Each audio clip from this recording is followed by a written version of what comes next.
ndashima Umwami Yesu wanyizeye yuko yatekereje ko ndi uwo kwizerwa.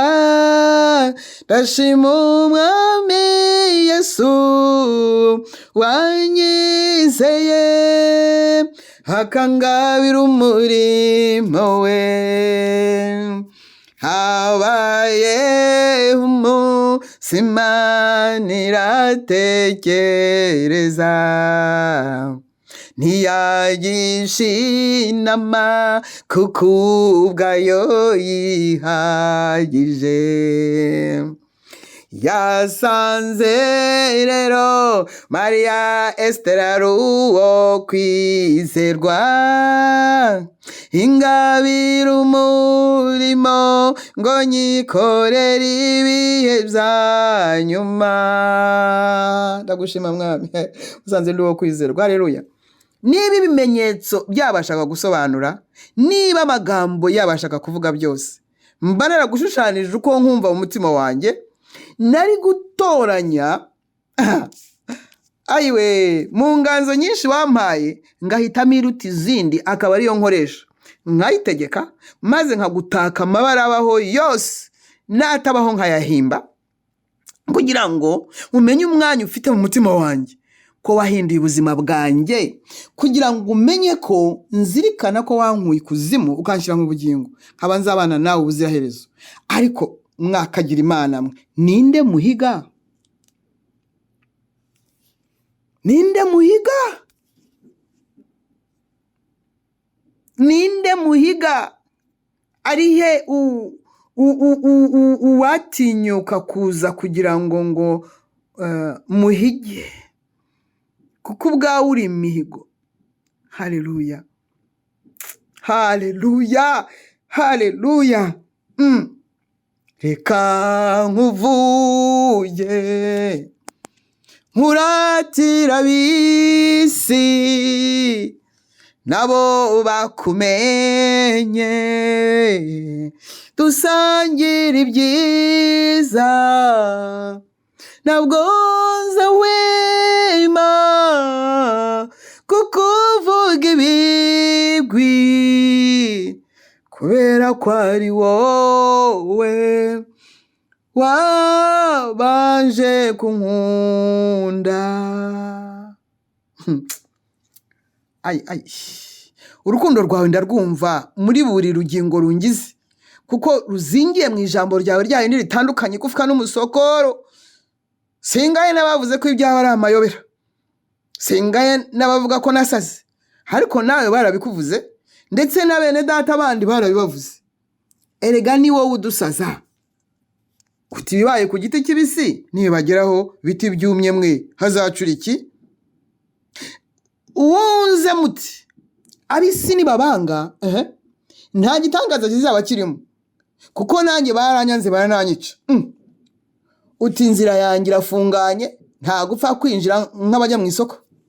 Uti ndi umutsima w'ubugingo, undya ntazasonza na hato, kandi unywa amaraso yanjye uwo niwe dusa, kuko tuba dusangiye ubuzima. Ibi urumva byumvikana Mwami? Uzi ko biri mu byo warezwe, biri mu byakwicishije. Urumva ibyawe atari ubusazi, ni ibisazi byemerwa n'abasazi. Mwami w'ubwiza we, uburyo mfite bwonyine bwo kugukunda ni ugusobanura umuriro unyakamo w'urukundo rwawe, urw'umutima wanjye wayobewe uko byifatamo, kuko rurandenga. Uburemere bwarwo nta munzani wo mu isi wabasha kurupima, kandi mpora nkubaza n'impamvu wari umpaye utarugeze, maze ubuzima utanga buva muri rwo bukaka umuriro, bukarushubukana ikirunga kirimo kuruka, rurenze kure umuvuduko w'amazi asuma yisuka mu misozi y'amabuye, maze akanga akagera hayo. Bwira Mwami ko waje mu isi yanduye, ukayiva mutanduye, wabigenje ute? Ngo ibi n'imbere ya Yesu ngo ibi ngibi nabyo n'inyuma ye habaye iki ngo isi nayibyemeze aho niho ubwenge buri. Mwami wabayeho mbere yo kubaho nibwo wabayeho. Mwami wabayeho mbere yo kubaho kuko witwa ndiho.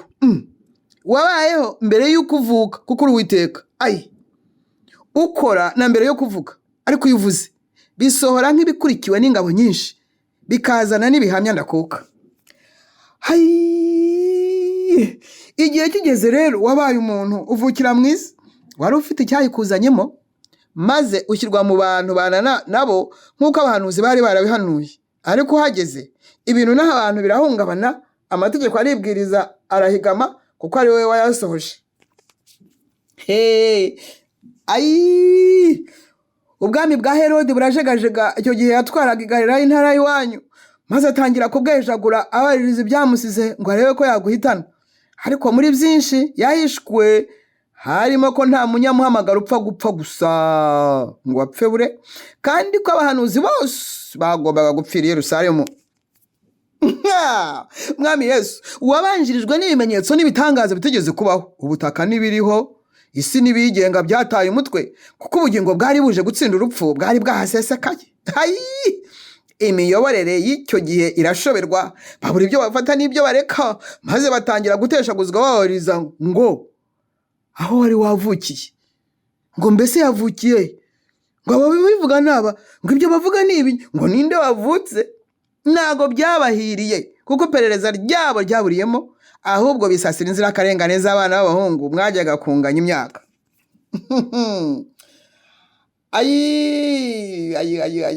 Nta muhamagaro wo gucungura utamena amaraso, nta kiremwa cyasigaye kitamenye ko byahindutse, ndetse no mu batambyi byagezeyo bibuka no gusubira mu buhanuzi, basanga koko Mesiya azavukira i Betelehemu. Betelehemu h'i Buyuda. Ariko ntibyagira icyo bibamarira kuko nta hishurirwa rye bari bafite, cyangwa bumvise azavukira i Betelehemu h'i Buyuda bumva ko nta kibazo, bahishwa ko ari umunyanazareti. Ikibazo cyatewe n'abami bo muri Afurika, inyenyeri yayoboye kuri uwo mwicanyi.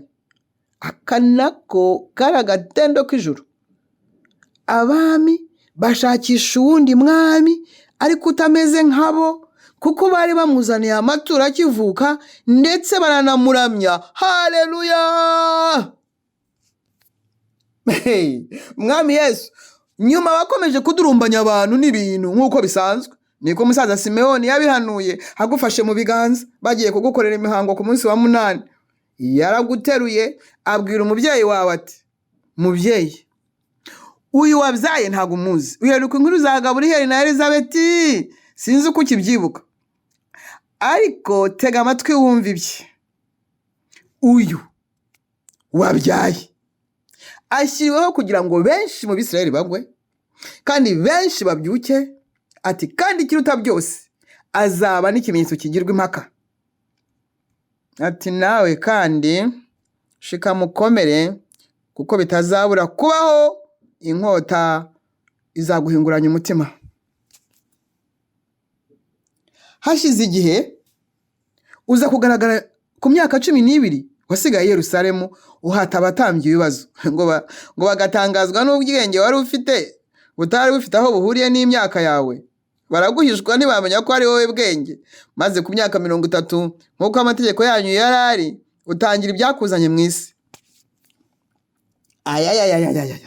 Ibimenyetso n'ibitangaza bitangira ubwo. Inyanja n'ibizirimo byaciye bugufi bireka ubwiyemezi bisanganywe kuko wagendeye hejuru y'amazi ugahagarika n'imiraba yayo.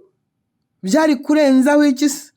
Sibwo utangiye kuzura abapfuye, ukirukana abadayimoni, ugakiza indwara, ukajya unanyuzamo haleluya, ugacyurira abafarisayo kenshi mu migani kugira ngo batabisobanukirwa ako kanya. Ariko abigishwa bo bakugiriraho umugisha, ukajya ubibasobanurira mwiherereye. Umuyaga nawo waratakaye, urazungagira, urazungera, ukubita hirya no hino ushakisha uko wakumvira umwami ukomeye ari we wowe. Warawucyashye, wawusuzuguye cyane. Ni nkaho wawubwiye uti umuyaga sigaho, nzi icyo nakuremeye. Ayuwe, haleluya. Yesu umwami w'Imana. Ayuwe. Niba abantu batari bafite amaso yo kureba ngo bamenye, ibyaremwe byo byahise bimenya umuremyi wabyo, bihita bimwumvira, maze buri kimwe kirengera uko gishoboye. Igihe nacyo byaragishoboye, gisanga nta kindi cyakora uretse kwisubiza inyuma. Kibikora n'igihunga, kirahunga. Niyo mpamvu cyabonye igisubizo cyacyo bikigoye, gisubiza mubazi yacyo kuri 0. Nicyo cyabonye cyakora, nicyo cyabonye cyakora. Igihe byarakigoye, igihe cyarahungabanye, nuko kibona cyakora ko cyakwisubiza inyuma, gisa nkaho gihunga kugira ngo kikure mu kimwaro n'ubwoba, kuko wari wahageze kandi uri nyiribihe. Itangiriro ukaba n'iherezo. Haleluya. Mbega ubwenge bw'igihe we, mbega igihe ngo kirarusha ubwenge abantu, ko numva ntangari igihe ubonye ngo kirusha ubwenge umuntu. Karandiri y'abantu yahise ihinduka ubwo ku munsi wavutseho. Mwisi byari bicika, hari ihungabana n'imivurungano ikomeye, ahantu bibaza ibibaye. Igihe abamarayika basangaga abashumba aho bari baragiye, bakababwira bati, ntabwo muzi mbese ibyabaye, muraragiye gusa. Mwisi nimuhorana amahoro, kuko umwami w'amahoro yahavukiye. Natwe mu ijuru byahindutse, ubu dufite akazi kenshi. Ni nayo mpamvu tuje kubibamenyesha. Si ubwa mbere mutubonye se? Ngaho nimwihute mujye kumuramya, yavukiye i Betelehemu h'i Buyuda nk'uko byahanuwe, mugire bwangu. Ubwo ijuru naryo ryarimo guhuruza abami b'Iburasirazuba. Ndongeye mbisubiyemo, amagambo aryo hasubiyemo. Iburasirazuba n'iburengera bwaryo ngo bihutire kuzana amaturo no kuramya umwami w'abami ari we wowe mwami Yesu. Aye, kuzimu nayo yatunguwe n'iyo nkuru, ariko bo ibabiri inshamugongo. Bahita batangira gushakisha uwo mwana ngo w'umwami uje kubavangira. Maze Herode wari umwami icyo gihe atangira guta umutwe. Ubwo nibwo yahanuzaga abatambyi, ababaza niba ibyo yumvaga atari impuha cyangwa inzaduka, cyangwa niba biri mu buhanuzi. Ibyo bamusubije ntibyamunyuze, aba igikoresho cy'umwanzi, atyo akoreshwa igikorwa cyo gutangira guhiga uwo mwana wavutse, kuko yumvaga yatewe ngo akurwe ku ntebe y'ubwami. Muranyihanganira ko nongeye kubisubiramo, mba natakawe kandi ndagahora nsubira mu nkuru z'uwanshunguje amaraso ye.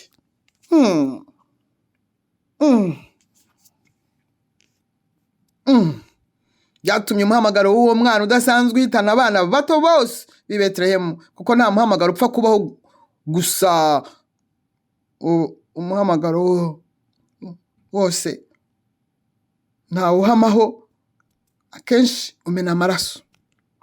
Icyo gihe rero byaremejwe, hemezwa amasezerano mashya agenga isi yose, ko umukiza yavutse ari we mwami w'abami Yesu Kristo w'i Nazareti. Ngo kuko batangiye kubarira kuri 0, ngaho re, kugira ngo abazakurikira bose bazamenye ko nta kintu, nta muntu ushobora kuza mbere yawe mwami.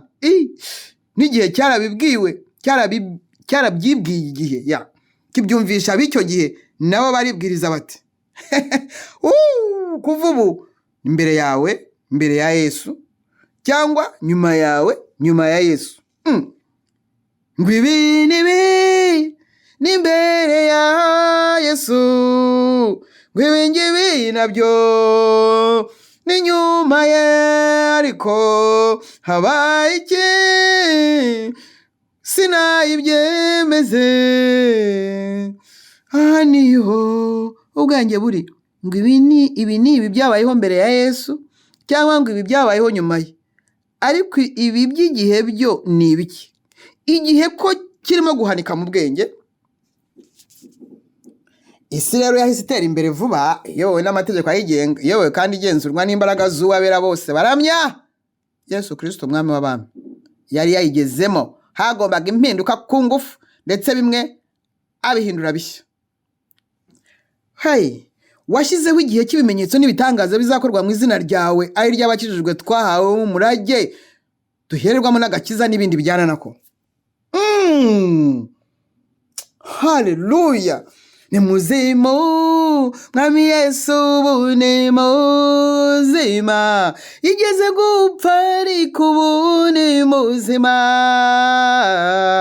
Ni muzimu Mwami Yesu ubu ni muzima, igeze gupfa ariko ubu ni muzima. Ni mutaraga ibyabereye i Gologota i Nyabihanga.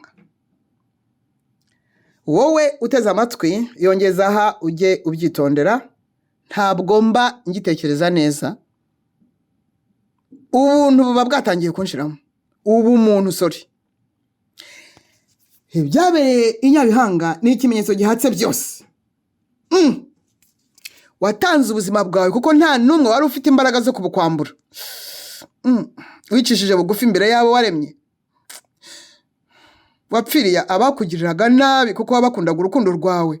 Hane wahanikiye Sekibi kuko we yishyize hejuru ashaka kureshya n'uwamuremye. Naho wowe urumvira bishisha bugufi ndetse upfa urupfu rubi rwo ku musaraba. Ngo Data wa twese akurebe igihe wari uzamukanye insinzi unesheje umwanzi wawe ari we nawe wacu, igihe warimo gutanga raporo y'uko wamwambuye imfunguzo z'urupfu na kuzimu. Byari byafashe indi ntera. Nyumvira nawe, abamarayika bose barakuramije kuko ibyo wari wakoze byari byarabarenze kuva igihe bananirwaga gufungura cya gitabo cy'imibabaro wari ugiye kunyuzwamo mu isi. Byonyine kuba wariyambuye icyubahiro wari ufite byatumye abo mu ijuru bose bakuramya. Abo bavugira icyarimwe bati ni wowe ukwiriye icyubahiro, ubutware n'imbaraga, guhimbazwa n'ubwenge n'ubwiza n'ibindi bisingizo byari byabarenze. Uruwe igitangaza Yesu, abo mu ijuru barahamya bati ikuzo n'ishimwe n'iby'umwana w'intama, kuko ari we shoboye gucungurira Imana Data wa twese, abo mu miryango n'indimi zose zo mu isi. Remeye ubwoko bumwe, ishyanga iguriye amaraso ye, ubwoko bw'abami n'abatambyi bihoraho.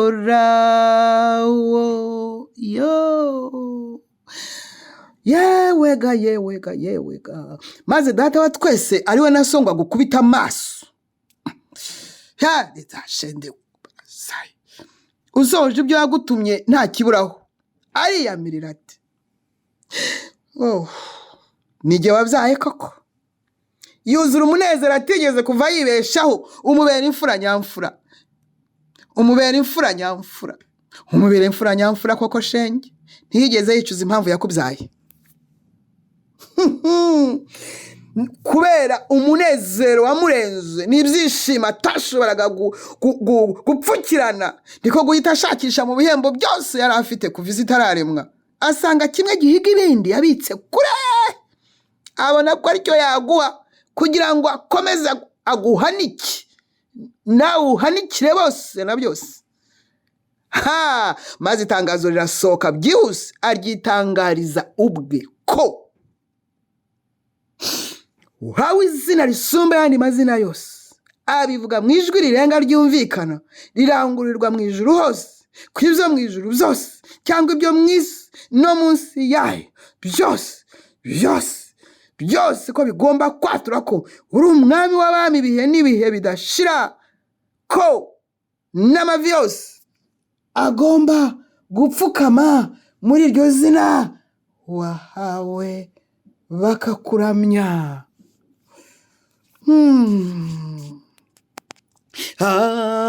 Amavi yose nagupfukamire mwami, imitima yacu tuyikwerekejeho, indimi zose nizature, amajwi yose arangurure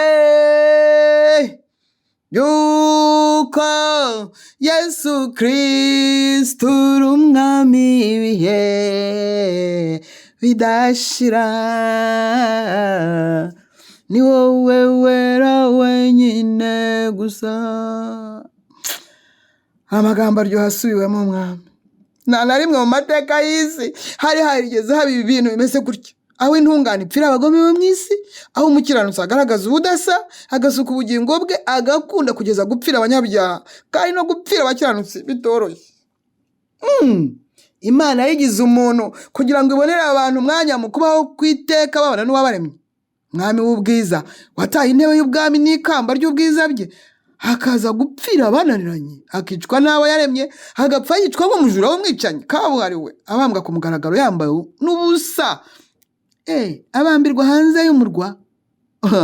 Urwo rupfu ruteye isoni nirwo yapfuye, urupfu rwo ku musaraba. Nari ngarutse inyuma gato ngo inganzo ikomeze, ntabwo mwari mwamenye uko byagenze.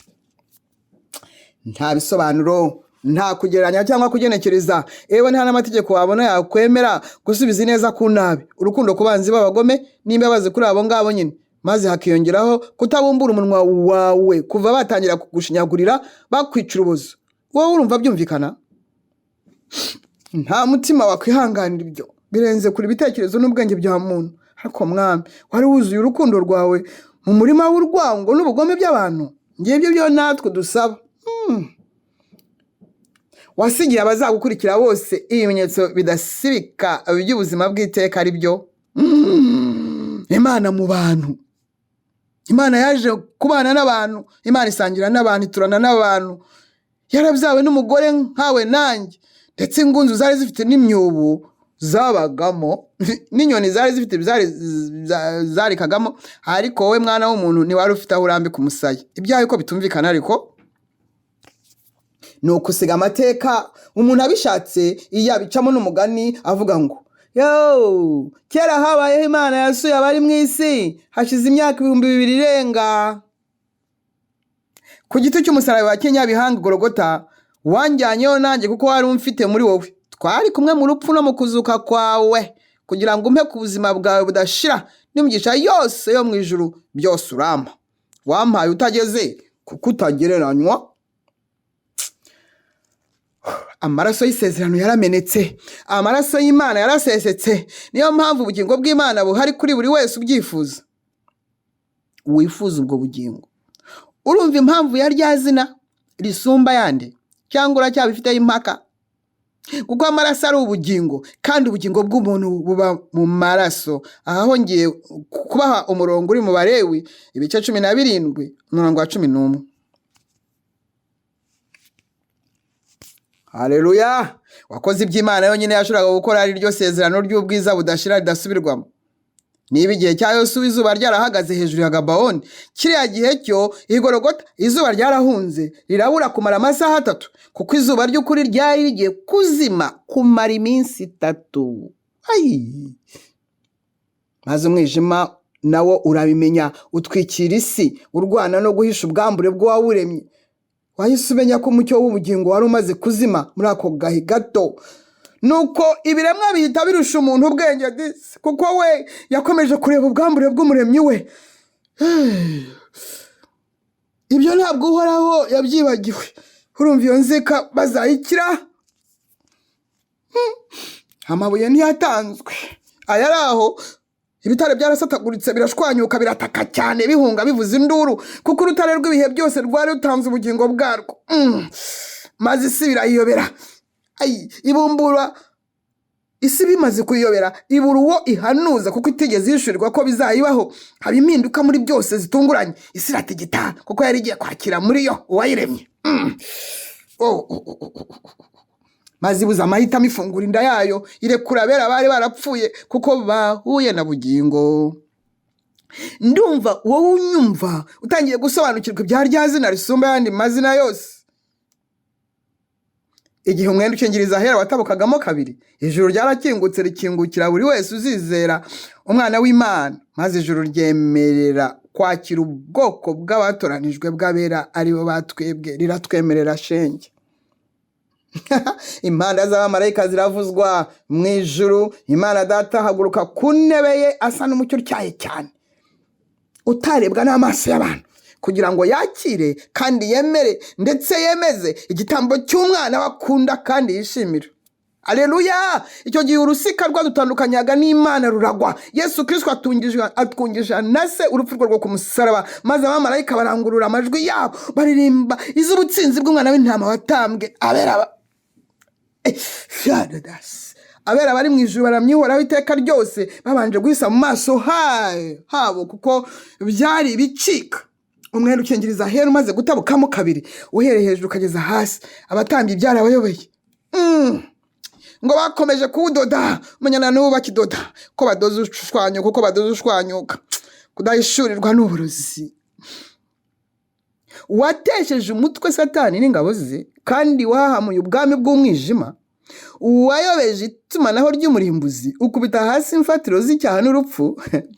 Wahise ushyiraho imfatiro z'ubuzima bwacu zari zarasenyutse. Urumva impamvu ya rya zina risumba yandi mazina yose, ariko wowe ugifite impaka. Wamurikishije urumuri rwawe abari mu mwijima twese udushyira mu mucyo, maze twinjira mu butsinzi. Mu bwiza bwawe wadufunguriye, duhita duhinduka abatsinzi no kurushaho. Aha naho wumva urahumvise? Wakinguye inzira y'ubwiza bw'agakiza kazatugeza mu bugingo budashira. Haleluya! None reka rombazi, ninde wo mu bantu washoboraga kunesha urupfu?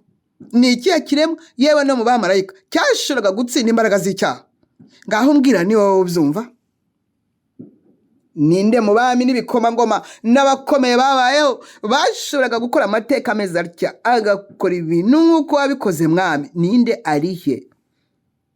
Ni wewe wenyine wabashije gukura ubugingo nyine, ushobora byose.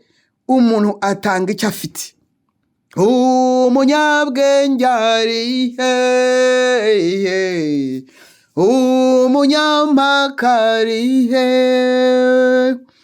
Mbese umwanditsi yagiye he? Ko mbafitiye amakuru menshi mwese. Ndabohereza i Gologota, murahatsindirwa namwe mwese. Yesu we, iki ni ikivugo cyawe. Haleluya, haleluya. Wankunze ntacyo wanshaga, warabigaragaje. Ibindi byose nta mumaro, urabarutura biruta byose. Yesu, wariyanzura nkunda, yo ni kamere wihariye. Yesu,